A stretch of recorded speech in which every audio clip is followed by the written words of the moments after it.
করার পর ওকেতে ক্লিক করবে। এখান থেকে কালার, এখান থেকে এইদিকে স্ক্রল ডাউন করে এদিকে চলে আসবেন। এখানে এসে এটাকে ঠিক চিহ্ন করে দিবেন। আপনার যেই কালারটা কালার এটা সিলেক্ট করে দিবেন। আমি কালারটা সিলেক্ট করে দিচ্ছি। আমি এখান থেকে এই কালারটা সিলেক্ট করে দিলাম। এখান থেকে লক করে দিবেন।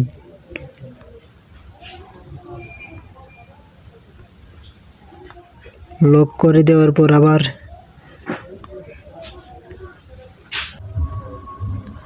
এখান থেকে চলে যাবেন এই আইকনটাত।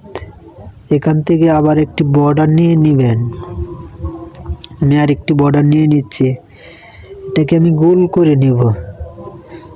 আপনার মতে আপনি এটা সিলেক্ট করে নেবেন।